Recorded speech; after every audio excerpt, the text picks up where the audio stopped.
little bit about me and my background and how I learned to cook. I grew up always loving to cook.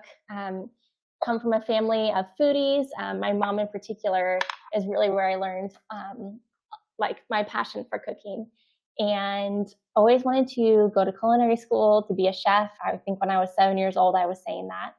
And but I started to think about maybe restaurant world wasn't for me, and I thought that that was the only way to make a career out of cooking. So I went the more traditional 9 to 5 route. And after college, I was an event planner and did that for about 6 years. And I loved it. I learned so much. And then COVID hit. And I realized that what I really love to do so much is cook.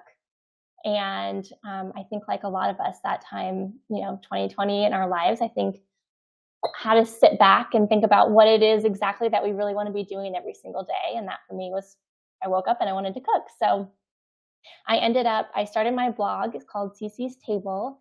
And in that blog, I share recipes for entertaining. I learned a lot of entertaining tips during my time as an event planner. And I absolutely loved blogging. And so I started doing that, and I went to culinary school at San Francisco Cooking School. And during my externship there is where I met Amanda. So it was 4 months in the classroom and 2 months as an externship, and I got paired up with Amanda. And I'm so lucky. As you all know, she's amazing. And I've been lucky too that ever since graduating, like a year and a half ago, I've been able to continue working with Amanda. And I learned so much from her. And so it's been just the absolute best getting to work with her. And I'm excited to share with you all some of my favorite recipes today. So the recipes that we're cooking tonight are 2 that are from my blog. One of them is some scones. So we're going to do some savory scones, and then we're also doing some savory breakfast turnovers. So if anybody is cooking along with me tonight, I would love to know what you're cooking. The really fun part too, if anybody is cooking, these recipes that we're making tonight can be, you can bake them off with me. I'm going to bake a couple of them off that we're making and like make them fully, or you can also do what I'm going to do, and some of them I'm going to be freezing and then enjoying next Thursday on Thanksgiving Day. So that's why I love these recipes, which we'll chat through as we're cooking through all these, a little bit more about how you would prep these ahead and all the steps and processes for those. All right. Hi, Diana. So let's get started then. I was thinking we could start with the scones. So again, we're doing these savory scones, and I hope you guys can see okay. I'm going to angle down so that way you can see my board here. So we're working with savory scones, and you of course can make, a lot of the things that I'm going to be teaching tonight here can totally be adjusted. So if you have any questions about variations of these, the techniques that we're learning here with the scones can certainly be applicable to sweet scones too, with fruit and things like that. So, but today we are going to get started with these. These are cheddar, chive, and everything bagel seasoning scones. So in my bowl here, I just have some flour. It's 2 cups of flour. And then we're going to go ahead and add in the rest of our dry ingredients. So in here, I have baking powder. The baking powder is going to help the scones to rise. We've got some sugar. It's just, I think we just do a tablespoon, just a little bit of sugar. If you were doing sweet scones, like blueberry scones, you would probably do closer to like half a cup even. So really trimmed back on the sugar, but the sugar is going to help it become brown. And then salt, of course, for some seasoning. So I'm going to add those in. And then we've got our chives I'm going to go ahead and throw in as well. You can totally leave these out if you're not an onion fan, but I think chives are pretty mild, which I love about them. And I just chopped them up really finely. And then we're going to add in our everything bagel seasoning. If you guys have all, I don't know if you've ever cooked with these. If you're in my house, you would be obsessed with this. I use it all the time, the everything bagel seasoning. So most stores sell it now. I get it at Trader Joe's. You can usually get it in the spices aisle. If you can't find it, you can always make your own. It's a combination of poppy seeds, black sesame seeds, white sesame seeds. It's got some salt. It's got some granulated garlic. It's got some granulated onion gives that flavor of an everything bagel scone, or an everything bagel, I should say. Okay, so that's just mixed. I'm going to add in my cheddar now too. I'm using medium cheddar, and I'm using cheddar too that I grated with a box grater. I do think freshly grated cheese is totally worth it. The little bit of extra time of going ahead and grating your cheese rather than using the pre-shredded cheese makes such a difference. The pre-shredded cheese tends to be kind of caked on.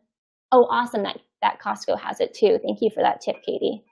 That pre-shredded cheese tends to have kind of other things caked on top of it, and it doesn't melt quite as well. Okay, so we've got all of our dry ingredients in here. I'm gonna grab my butter, which I have in the fridge. We wanna use super cold butter. I'm also grabbing out my egg and buttermilk at this time too. Okay. So this is 1 stick of butter, and I just cubed it up into smaller pieces.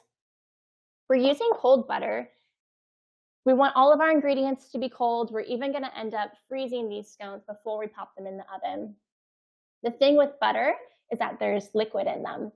And when it's super cold, and you think about something that's cold and then it hits high heat because we're putting it in a 400-degree oven, it's going to create steam. And that's what's going to make them be fluffy and rise and create those flaky layers. So the cold butter is super important.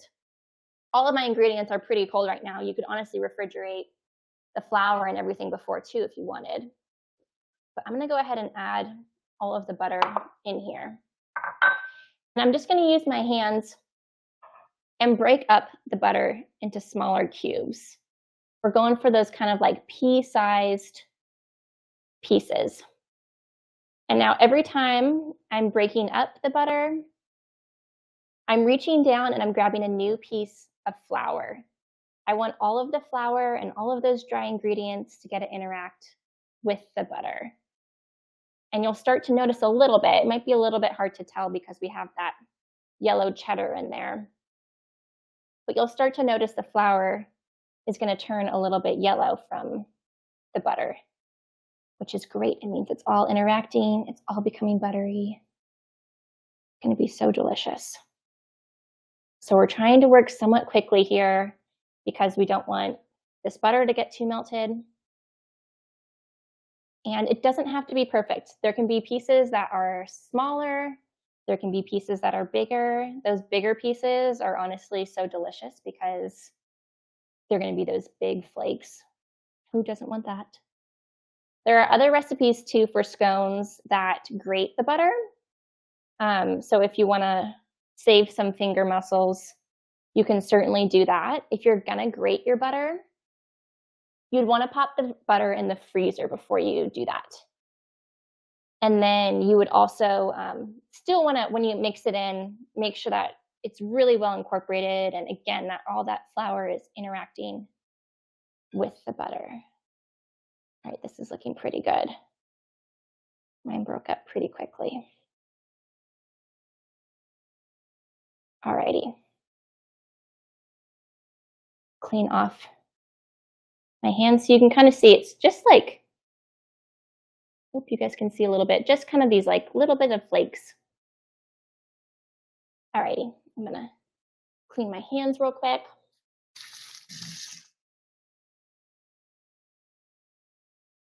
And next in, we are going to add in an egg and some buttermilk. I like using buttermilk. It adds a little bit of tang to the scones. Just crack it straight in here. You could also do heavy cream. Using a thicker milk like this, like buttermilk or cream, is great. Again, it's going to create that rise. It's going to be, you know, those nice, thick, beautiful scones. I would recommend not doing like a non-fat milk, like a 0% milk, even 2% milk. I probably wouldn't even do. Your scones are just going to be flatter. I mean, they'll still be delicious, but I recommend this, those kind of thicker milks. And I have heard too, coconut milk is supposed to be good if you're trying to do a non-dairy alternative. Coconut and everything bagel might be a little weird, but if you're making like blueberry scones, that would be a good one. Okay, liquid goes in. There we go. I'm gonna grab a spatula. And I'm gonna start just with mixing this in, getting it kind of shaggy before we switch it over and turn it onto the work surface.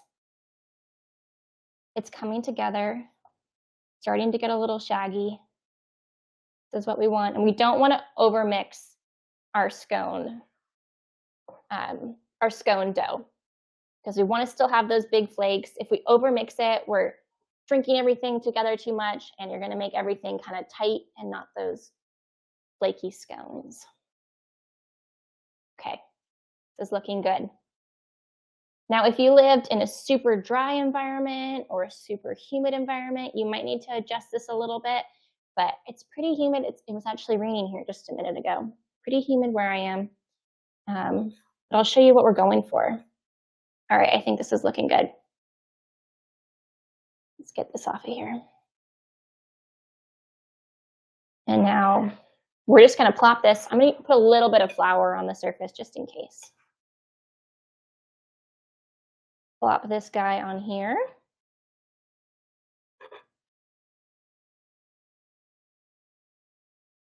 Okay, now same deal, we wanna be efficient, again, and not overwork that dough. You guys see okay? Working all right, okay. So we're just gonna kind of form this dough a little bit. Again, not over kneading, just combining it. Perfect. It's coming together, you guys. All those crumbs in there. Alrighty. And you can see it's not perfect. That's totally fine. You got these flakes. They're going to end up being so delicious. This imperfection is actually going to be perfection. All right. I'm loving it, you guys. We're going to kind of flatten this out into a bit of a disc. Just a little bit. About an inch, inch and a half high. Doesn't need to be perfect, but somewhat round. Hi, Helena. Okay, perfect. And now let's slice them. Not too bad, right, you guys? Okay, I like to slice them into triangles. You could also do, if you wanted, you could do drop scones. That's a thing too, where you kind of form them into little, I'm gonna say blobs for lack of a better word. I think the triangles are just so classic though, and so beautiful. Okay, so I cut it in 2/4, and then each one I'm gonna slice in half.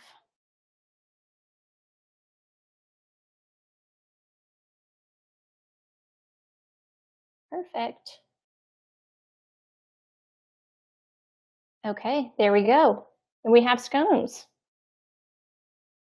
Now I'm gonna pop these on, I'm gonna rinse my hands real quick, and then let's pop these onto a cookie sheet.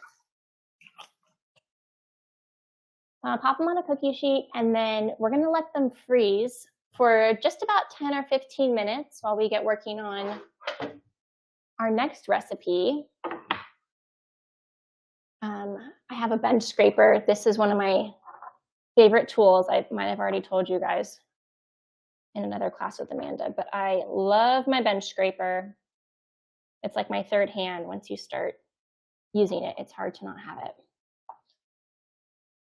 And you can just get, this is just a plastic one from Amazon. We also get one of those pretty metal ones. Great for picking up herbs. So I'm just placing them over here. We're gonna put them into the freezer again because we want them to be super cold. That's what's gonna get them, oops, this one's a little extra flaky. That's what's gonna get them to rise beautifully. Now, if you are making these ahead for holiday breakfast, I think scones are best when baked straight from, best when you enjoy them after being baked. So I wouldn't bake them off now. So if you're waiting, freeze them, and then you can just keep them frozen. And then let me pop these in.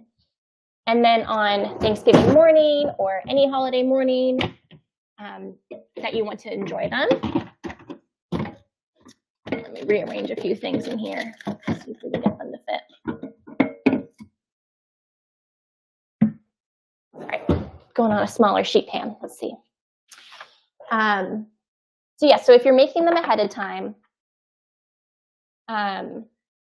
you just bake them straight from frozen. So these take, I think I say about 18 to 25 minutes.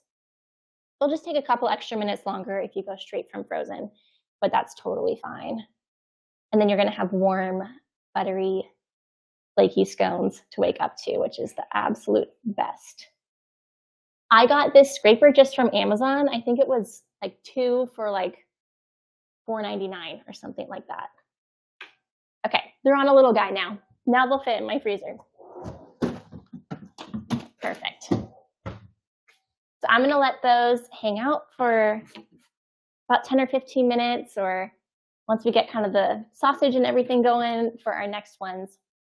And then I think I might even do exactly what I'm saying. I'm gonna keep a couple of them frozen for Thanksgiving morning, and then a couple of them I will bake off so that way I can show you guys what they look like when they're done.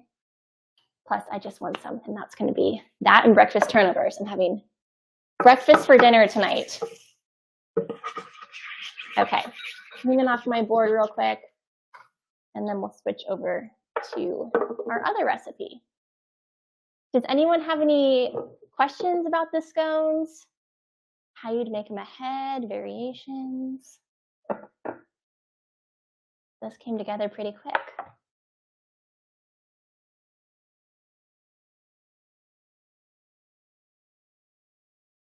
Okay, awesome. Then let's switch over and start doing the breakfast turnovers. So the breakfast turnovers I am using puff pastry for. I love puff pastry. We'll chat a little bit about it later on as we're cooking the recipe is when we're going to be using it. If you are cooking along with me tonight and you haven't started defrosting your puff pastry yet, definitely pop that on the counter now so that way it can start defrosting. Puff pastry gets a little tricky when it's too cold, but also when it's too warm. So you have to kind of balance the two. So these turnovers, I'm using sausage and leeks tonight. It's essentially what I'm putting in them. I'm using scrambled eggs. It's essentially anything you love in like a really good scrambled egg works great here. So you could totally make these veggie ones.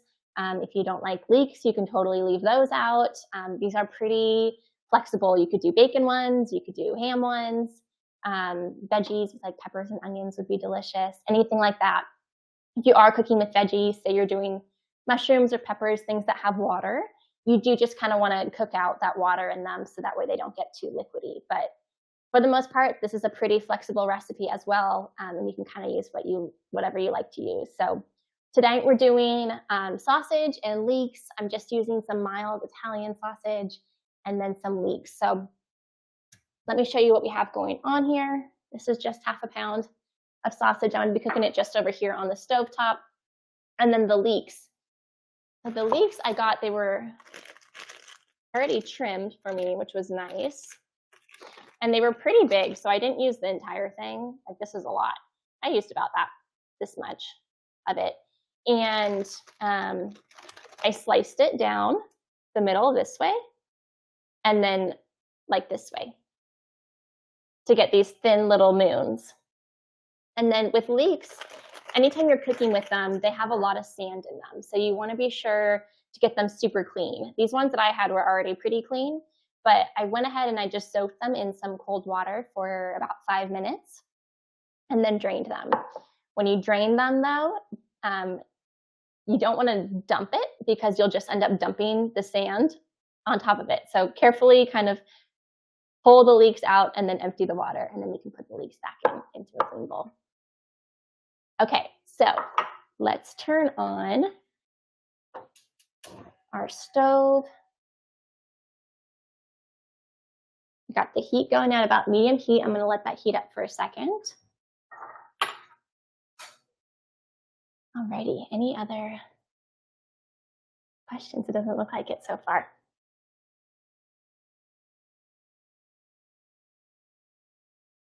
Does anyone have any holiday brunch traditions or breakfast traditions? I know in my family, we used to always do the Macy's Thanksgiving Day parade. We'd watch that on Thanksgiving Day morning. Okay, so sausage is added. I'm just going to start breaking it up. We can add the leeks right about now too. I'm just going to get this kind of broken up a little bit first before I add the leeks in. Go. Spicy sausage would honestly be so good too. I know that the mild though is definitely crowd pleaser though for whoever I'm serving it to. All right, starting to sizzle. I'm going to add the leeks in. It. Alrighty. So we're just going to cook this up for a few more minutes. Let it keep going. Once it's fully cooked and then no longer pink on the middle, we'll set it aside, and then we're going to make the scrambled eggs in it and mix it all together. And then we'll stuff our puff pastry. We watched the Thanksgiving parade and the Detroit Lions. I love it. Awesome. I've got a big football family too. My husband's family, not so much, but we're my family this year. And I'm sure that the 49ers, if they're playing, I don't know if they are. If they are, any sort of football will be on. Whatever is available, I'm sure.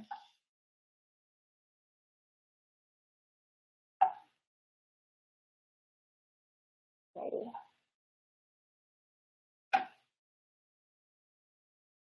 And these leeks have a lot of water in them.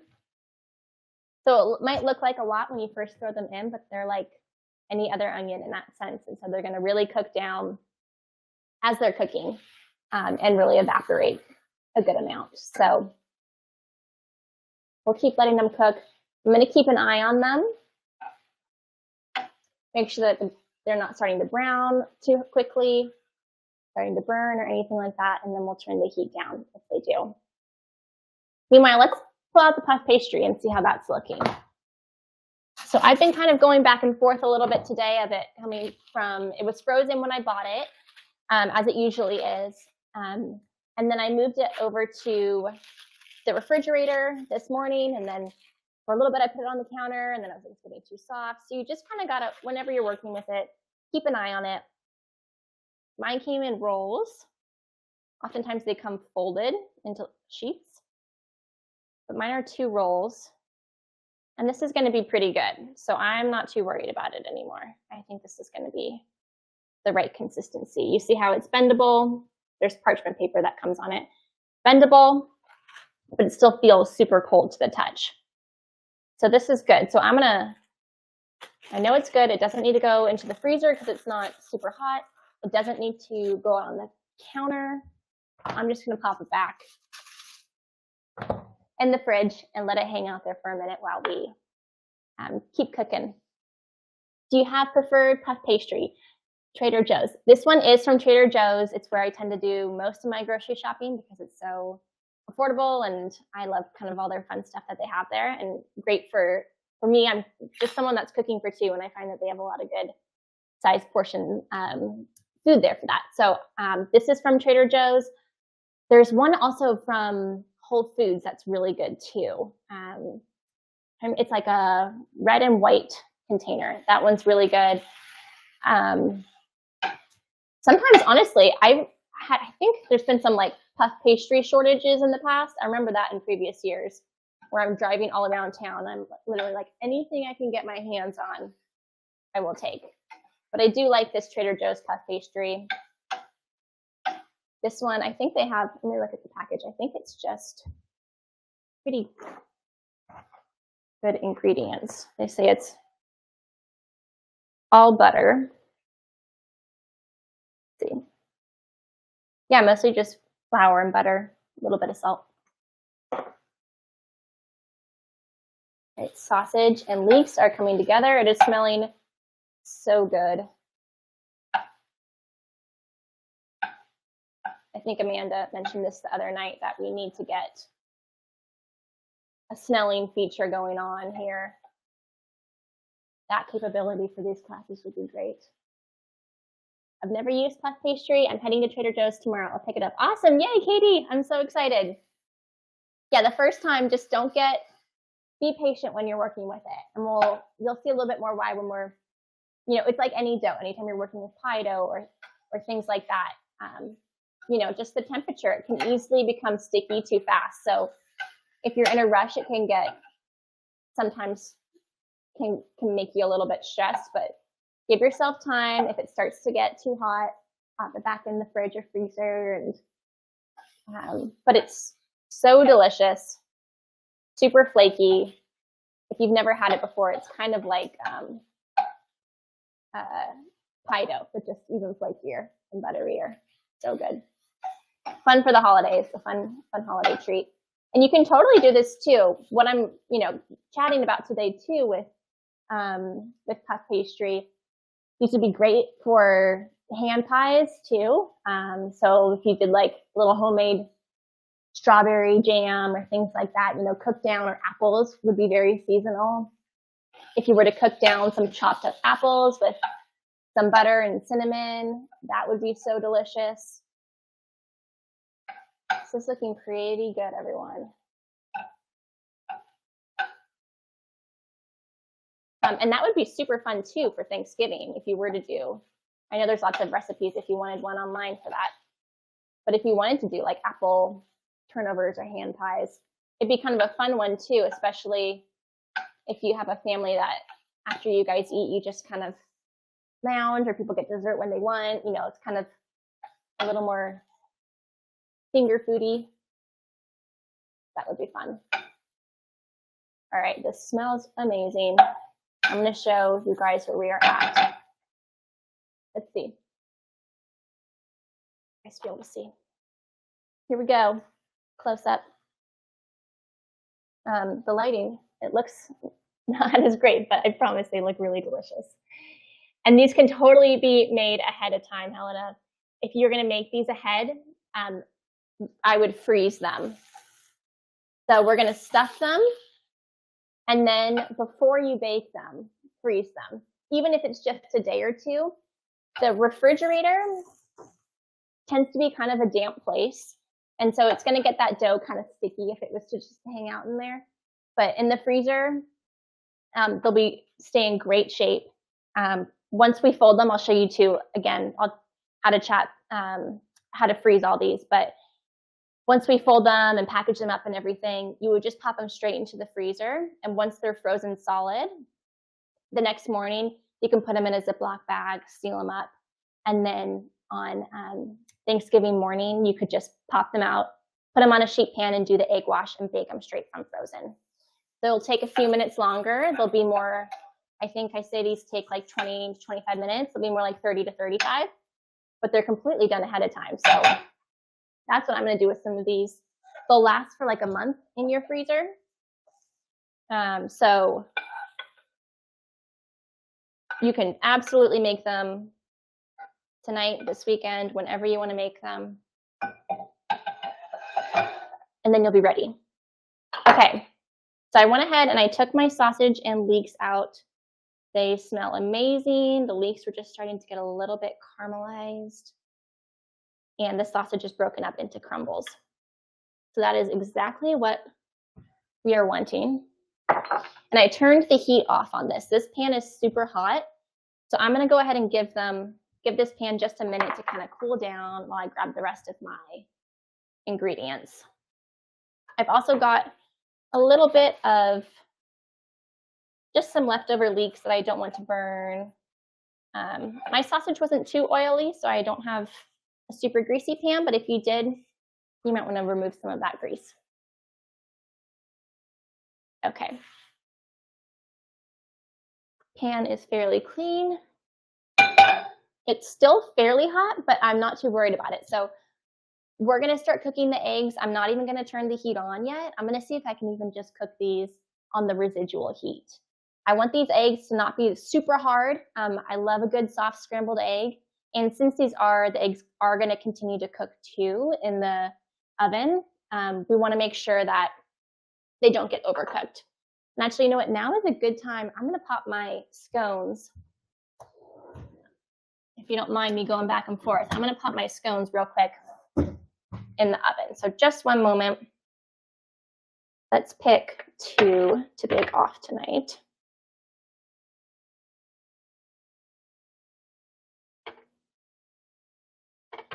Okay. Be right back.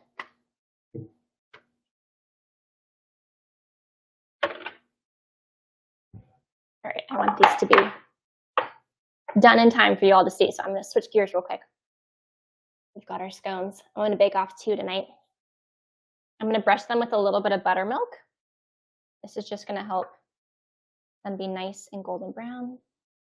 And they are super nice and cold because I waited in the freezer for about 10 or 15 minutes. Okay, check it. You can already see, I don't know if you guys can see, the layers that are in there. These are going to be good. So they're going in a 400-degree oven. I'm going to set a timer for, let's start with 15 minutes. It's probably going to be closer to, like I say, 18 to 20. All right, those are in there. Let's set a timer and then we'll go back to our eggs.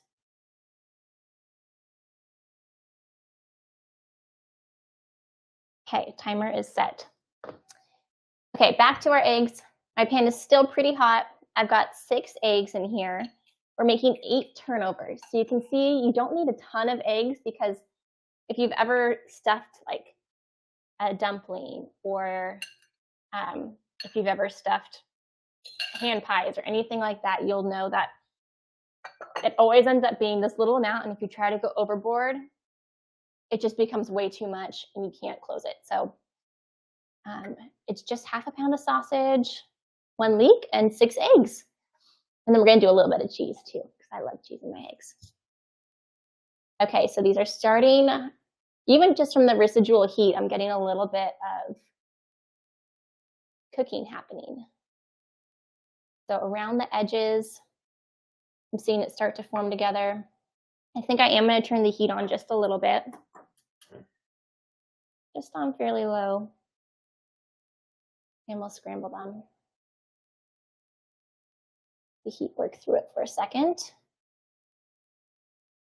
And then once they're a little bit more cooked, I'm going to add a little bit of salt, a little bit of pepper, and then we'll mix the cheeses in, or the cheese, and then we'll mix back in the sausage and leeks and stuff them. Alrighty.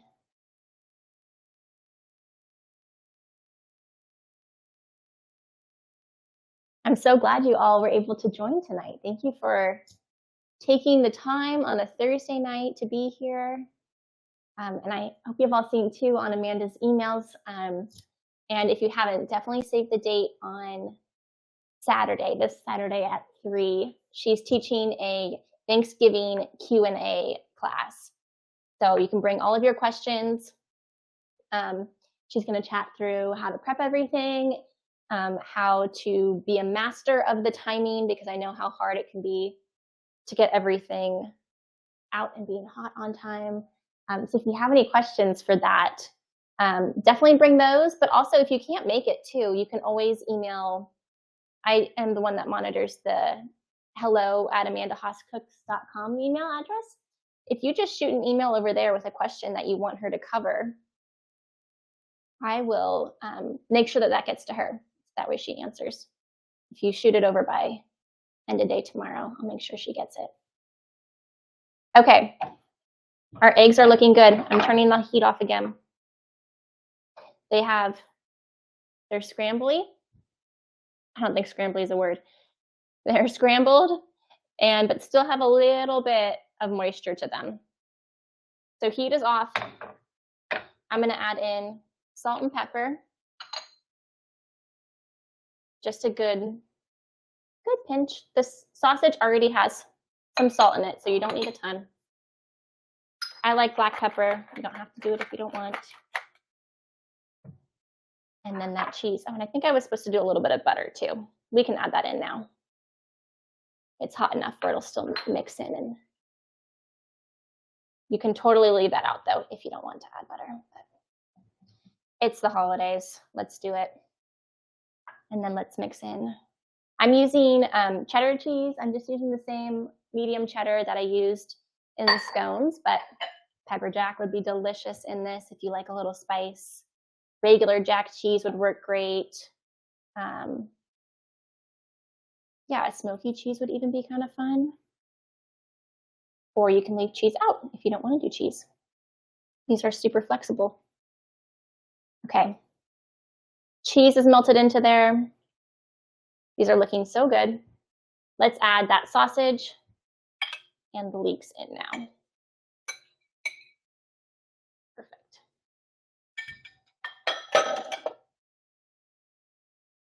Alrighty.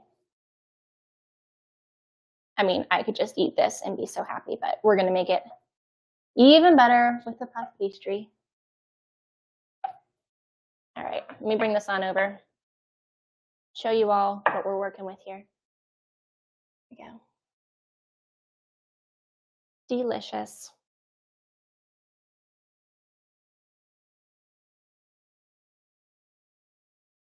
Okay. This is done. I'm gonna let it just sit back here for a second while I roll out the puff pastry. It can cool, which is great to have happen right now, again, because we don't want our puff pastry to get too hot, then it's gonna be too doughy.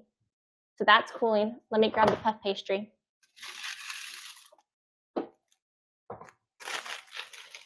I'm actually just gonna grab one sheet at a time because I don't want the other one to melt too much. Okay, so as we're working with this, I like having a little bit, I think they call it bench flour is the term, but a little bit of flour just in a bowl here that I can pull from. So let's put a little bit of flour on our board here, just a little light dust. Keep it from sticking. Again, I know that this is ready to work with because it's still super, super cold to the touch, but it's pliable. I'm able to move it around. If it was completely stiff, or if as you're rolling it apart, it's starting to crack and break, it needs to defrost a little bit longer. So it's pretty thick right now. If you were to not roll it out, it'd be kind of a lot. And I would worry that the outside would get golden and beautiful while the inside was still doughy. So we're just gonna roll it out just a little bit. You don't need to go overboard. Puff pastry is a fun one to keep, since it's frozen too, a fun thing to keep on hand in your freezer. I've, for dessert before, like if, you're having company over and you're like, oh my gosh, what, I don't have a dessert to make or anything like that. You can totally, if you do like some cinnamon and maybe a little bit of sugar, cut them into strips and twist them and bake them. That's delicious. You could brush it with a little bit of olive oil and butter and sprinkle on some everything bagel seasoning for like a savory twist on that, or a little bit of Parmesan, and make just like little puff pastry twists.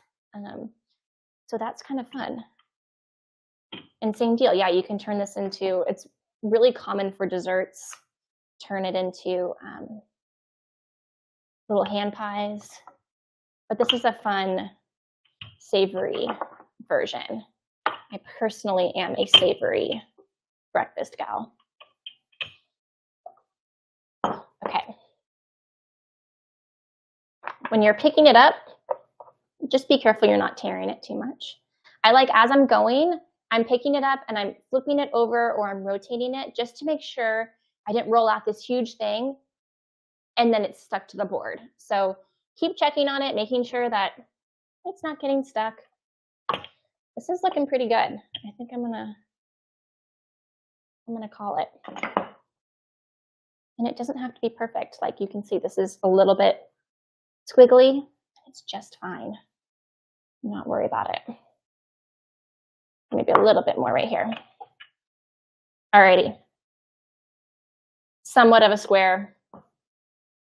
I'm going to take my knife and I'm going to cut it into 4s here. So cut it in half. And then cut it in half again. We have 4 squares. And then we're going to repeat this same process with the other sheet. So we'll have 8 of these breakfast turnovers. Some of these are a little more like rectangles. It's okay. Now, if these were getting super sticky right now, you could totally just pop, including your cutting board, pop it in the freezer, pop it in the fridge, get it cold again. You don't want it to be that super sticky mess. It's already starting to stick a little for me here. Okay. Now let's stuff them. So I've got a little towel down over here. Got my sausage mixture. Honestly, it can be hard to eyeball exactly how much to put in it. My little trick, I just go ahead and kind of divide it up in here to kind of eyeball it. So I'm like, okay, cut it in half. That's going to be for my second set of dough. This is for my first set of dough. Cut it in half again. That's going to be for 2 of them. And then I'm like, okay, this is going to give me a little bit better of an idea of how much is going into it. I'm going to switch to a spoon. I think that'll be easier than this.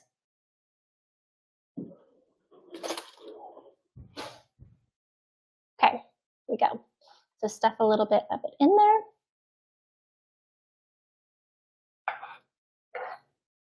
We've got sausage, we've got eggs, cheese, leeks. They're going to be delicious. They're just kind of in the middle, but I'm kind of making a slight diagonal because we're going to fold it this way.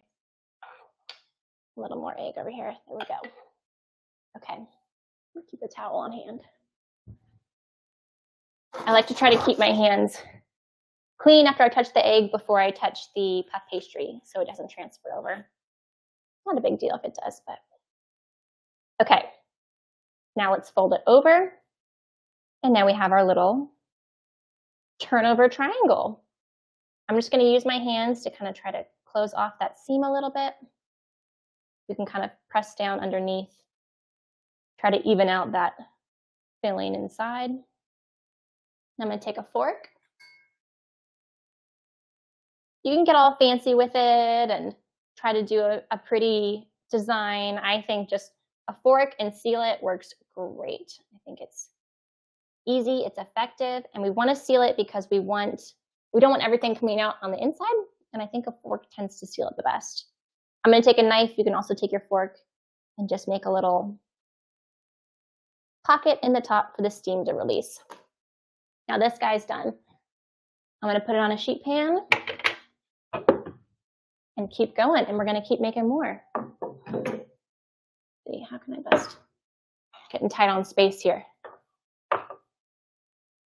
And then let's grab my bench scraper again. I love this guy. Yeah, it's already starting to get a little bit soft. I might even pop these in the freezer before I actually bake them off. Okay, let's keep stuffing.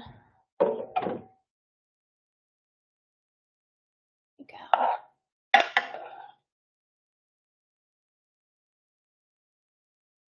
Okay, has anyone on this call tried any of the new recipes from Amanda's book? I know there's been a couple delays. I know some of you on this call have reached out to me about the book, but I'm hoping you guys get them soon. For those of you that have, though, if you've tried any, I'd love to know which ones you've loved. I helped her with taste testing. Someone had to do it, and I was the lucky one. I've tasted just about every recipe, and they are all so good. I think someone was saying on the call on Tuesday that they were doing the curry soup, coconut curry soup, which is one of my absolute favorites from the book. Warm cabbage salad, nice. Okay, this one is nice and full. I'm loving it. This guy. out of the way. I do want to keep them somewhat spread apart on the baking sheet because they are going to puff up, hence puff pastry. Okay, here we go. A bit more. Okay. And then we're going to seal this off for this one. Again, this isn't like, this is almost kind of a rectangle, but I can just kind of maneuver it and make it work. And it's going to be so good. Oh, let's hear. Warm cabbage salad. I substituted the apple with a pear, used sweet onion. Oh, yum. Red cabbage for color. I bet that was beautiful. That's such a good idea for Thanksgiving.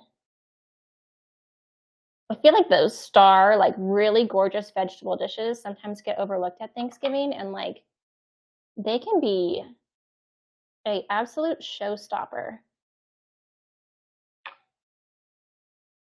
Okay, beautiful. One more, and then we'll do this again. And I bet our scones, let me peek. Oh, they're looking beautiful. I think they are almost there. Let's see on my timer. Oh, I got 30 seconds left, and then it will have been 15 minutes. I might let it go maybe 2 or 3 more minutes, and then I will show you all. Okay, here's our last guy over here. So again, I'm not overstuffing these. If I did, they would not be able to seal, and then they would just kind of burst in the oven, and that would be really sad. Although honestly, still delicious, so it's okay. Okay. And because my dough isn't too cold, oh, there's the timer. Let me add another one just for 3 minutes. If I don't, I will absolutely forget. Okay, here's our final one.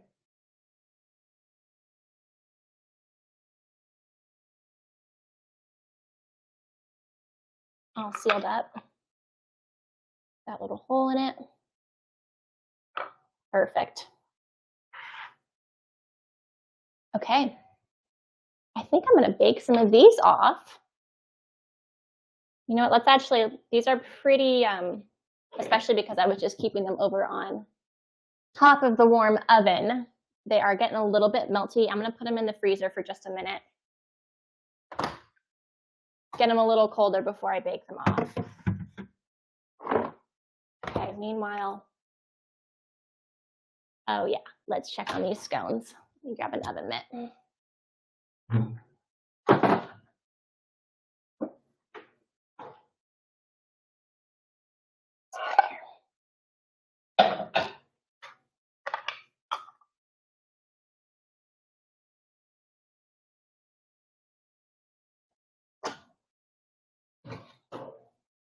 I think these look great. Here they are. See how fluffy they got? They seriously grew like almost double in size.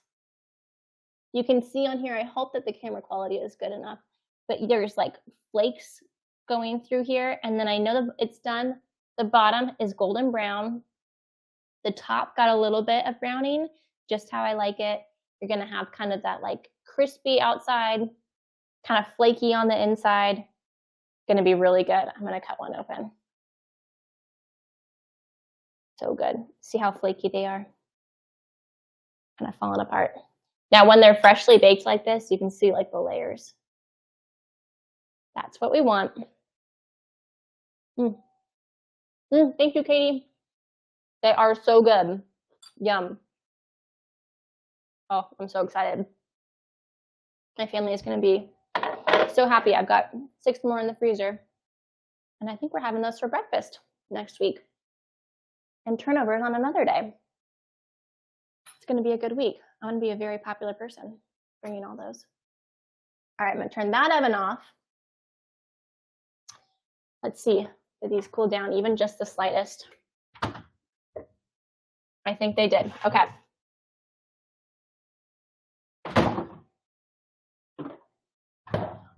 I'm going to do the same deal. I'm going to bake off just 2 of them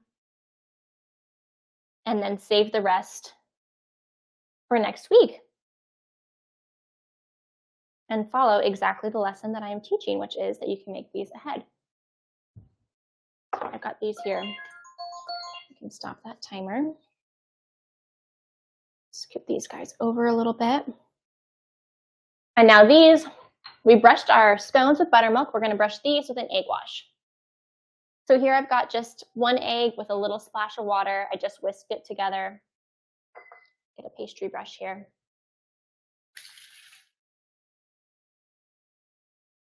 And we'll just brush them. You don't have to do this, but it does make it give that beautiful golden crust that is going to make these showstopper worthy. And these end up being pretty filling. This and some fruit, and you are set for a gorgeous Thanksgiving breakfast or holiday or special day. You know what? On a Monday, these would be so good. Okay, these are going in at 375. Pop them in. I'm going to set a timer. Do 20 minutes. Let's set a timer here for 20. I'm going to do 18 just to check in a little early. Meanwhile, while those are cooking off, let's fill the other 4.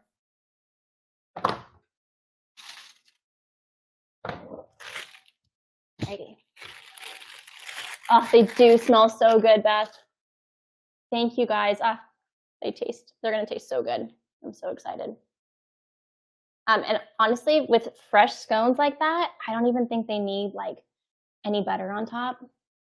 If you already have baked them off, I'm absolutely going to eat both of those tonight, but let's pretend I didn't. You could just reheat them in the oven the next morning. You can keep them on the stovetop, or not the stovetop, the countertop, in like a Ziploc bag, and it'll be just fine for a day, for maybe 2 days or so. Or you can keep them in the refrigerator if you prefer. They are so delicious. But you can freeze them. So say you did bake off all 8 of them, and for some reason, which I can't imagine this ever happening, only like 2 of them got eaten, and you wanted to freeze the other 6 that were already baked, you could totally do that. I just would not do that. Ideally, like completely freshly baked is just the absolute best. So how long would you cook them if frozen? So you're going to do, I think I do about 10 minutes longer. Let me see. I have recipe tested it both ways.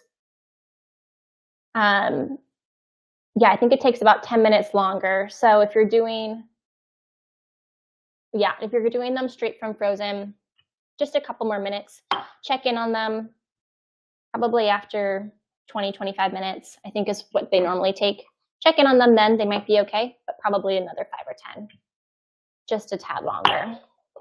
They're already so cold when we bake them now that it isn't too big of a, time change. Oops, got a little sticky over there. And then same deal with these breakfast turnovers. Bake them straight from frozen. But if same deal, you had some that were already made, but then they weren't eaten, you can totally freeze them already baked as well. And those, same deal, will take a little bit longer. Those will probably even take more like an extra 10 or 15, a little bit longer than even the scones. Okay, this guy is rolling out super easily for me. I'm using a rolling pin, a wine bottle, or any sort of bottle that's clean will do the trick too. Don't feel like you need to go buy a rolling pin just for this. Okay, it's looking pretty good. Anyone traveling anywhere fun for the holidays? You guys gonna be around? I'm not going too far. Traveling a little bit just for the holidays, but I'll be here for Thanksgiving, which is nice. Okay, This guy's a little bit more of a rectangle, but not mad about it. It's going to be just fine. Go a little more this way. Okay, now same deal. I'm going to cut these into 4s. This way. This way. Perfect. Alrighty, now let's stuff them. And when you're reheating them or when you're cooking them off, even if it's from frozen or from regular, the oven temperature doesn't need to change. You can keep that the same, just the time will just go a little bit longer. It is totally the call, you guys, to prep this ahead. I am not a morning person. I don't know about you guys. Especially on a holiday morning, I think the absolute best thing is like being in your PJs, waking up to a really good breakfast, and just kind of lounging a little bit. I feel like, I don't know about you all, but holidays can get so busy as the day goes on. It's so nice to just lounge a little bit in the morning and having like a warm breakfast and your coffee. Nothing better. All right. I did a little bit of a different method this time. I wasn't even paying attention. We're stuffing all 4 at the same time, I guess. Okay. Should we fold all 4 at the same time? We're just going to do this a different way. See what's more efficient. Here we go. Folding over. Oh, it smells so good. Starting to smell them in the oven. And same deal with puff pastry, and I think with the scones, kind of with both of these recipes, try not to open the oven door a bunch to peek and check. I mean, do a little bit, but you turn the oven light on and make sure nothing's burning or something like that. But you definitely try to keep that oven temperature nice and hot, because we need that heat to help the dough rise, to help the scones rise. So it's kind of amazing, actually, if you ever get a oven thermometer. It's amazing to see how much the oven drops in temperature when you keep it open, which is a great thing to remember too as you're cooking a turkey for Thanksgiving. If you're doing that, I was doing that this past weekend at Friendsgiving, and boy, was it tempting to keep checking my turkey. But I knew that as I was doing it, and I still did sometimes, but I knew that as I was doing it, every time I'm dropping the oven temperature and the total cook time is going to be longer. So use that oven light. Try to trust the recipes. Okay, I kind of think this was more efficient. My method of doing stuff all 4 at once and then fold all 4 at once. I think this was the call. All right. They're looking good. Let me grab another sheet pan.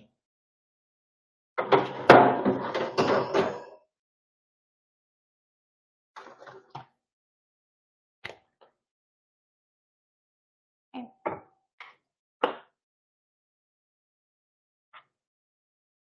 These are going to be frozen and so delicious. So yeah, again, I'm going to freeze these. I'm going to let them just overnight.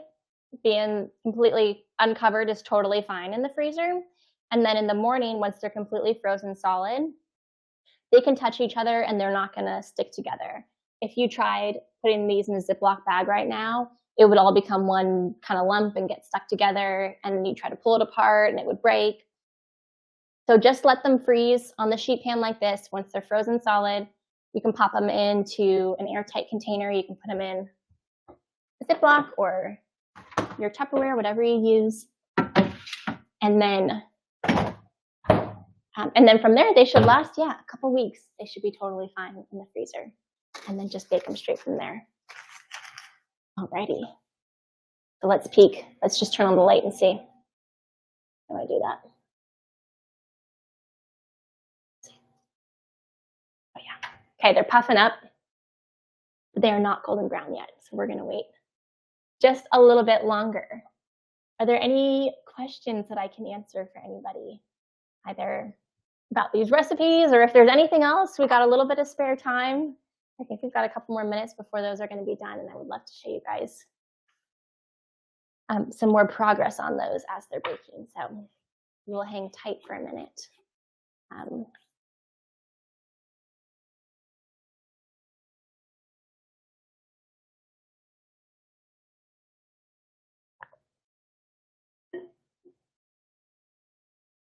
No questions? Awesome. If you wanted to make these gluten-free, you could totally do that. You can, with the scones, use Bob's Red Mill has gluten-free flour, or Cup for Cup. I know both of those are good. Just make sure it's like a 1-to-1. One of those ones. There is supposed to be gluten-free puff pastry. I was looking it up online in case anybody asked ahead of time, and it does exist. I haven't seen it at the stores, but you might be able to order it online, or maybe Wonderful Foods might have it. But it is a thing. So if you want to make these gluten-free, you definitely could. Beth, my blog is CC's Table. So CC apostrophe S table. And it's CCS_table on Instagram, and then it's CCStable.com. And CC, my name is Caitlin Charlton, so CCR is my initials, but I go by Caitlin. Oh, perfect. Yes, Katie, you could totally do that for one of your grandsons that's gluten-free. Thanks, Beth. Awesome. We'll give it just a little bit longer. It is so dark here now, everybody. It is 6 p.m. in California, and it looks like it is 3 a.m. Very confusing, this time zone change. Okay, take another peek in just a minute.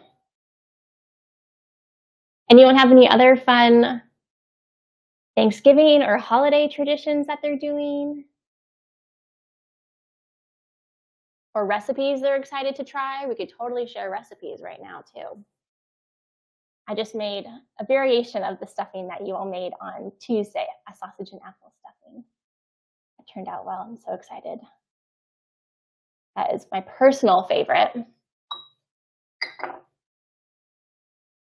Yes, the person in the chat asking, my blog is CC's Table. I'm happy to put it. It's probably easier if I just table.com.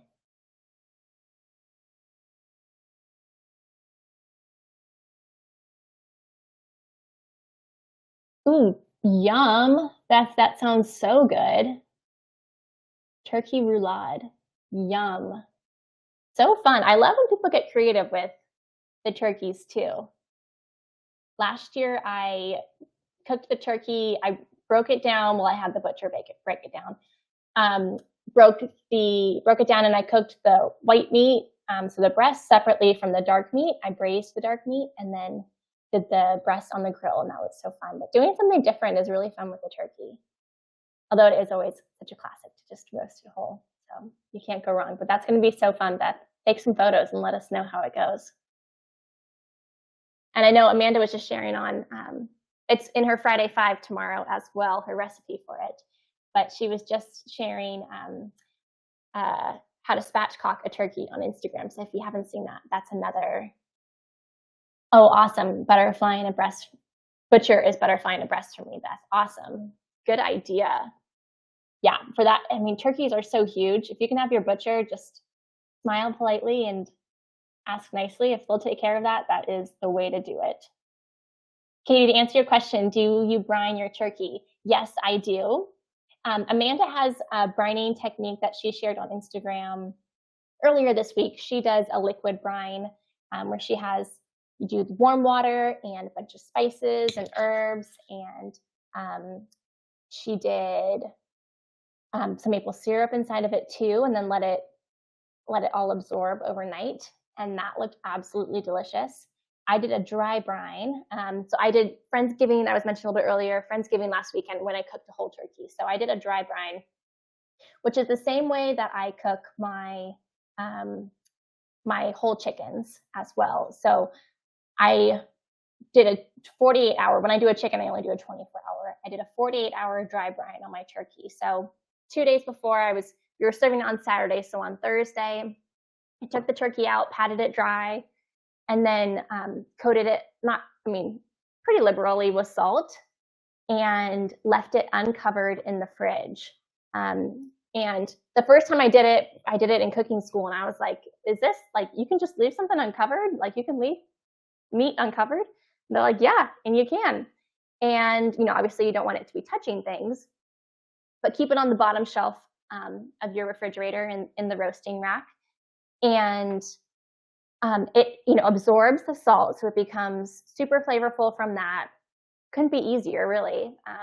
And because it's uncovered, the skin is going to dry out. So you'll notice, like, as time goes on, you'll keep, opening the refrigerator those 48 hours and keep seeing the skin will keep getting tighter. It'll almost turn a little bit pink. And then as you cook that, the skin ends up being really crispy. So I think the dry brine is so easy, which I love. You don't have to deal with the brining bucket. But yeah, nice and easy, but it was still super flavorful. And then once it came out, before I popped it in the oven, I stuffed it with some quartered apples and onions, a bunch of herbs. You could do a little bit of garlic. And then I did a little bit of butter on the dark meat on the thighs, peppered the whole thing, and then roasted it. And it was pretty easy. The recipe I did was pretty much the New York Times recipe, except I just dry brined it uncovered for 48 hours. I think in their recipe, they do it in a bag for the first 24. But I was happy with how it turned out. So, these are looking good. They're super fluffy. I just want them to get a little bit more brown. So we'll wait just a few more minutes, and then I'll show you guys how they turned out. I think it's going to be good. Yeah, any other questions? Yeah, if anyone else is doing anything fun with their turkey, I would love to know. Doing it on the grill too is also super fun and great for oven space. So I know Amanda was just doing hers on her Traeger the other day. But if you can control your grill temperature and cook it, you can still cook it if you want. You can do it on the grill grates on indirect heat, or you can put it on your put it in the roasting rack and just treat your grill as an oven. That can be great, especially if you're tight on oven space, because you've got stuffing, and if you're doing any baked vegetable dishes, the oven gets filled so quickly on Thanksgiving Day that's a nice alternative as well. Awesome. We'll give it just another minute.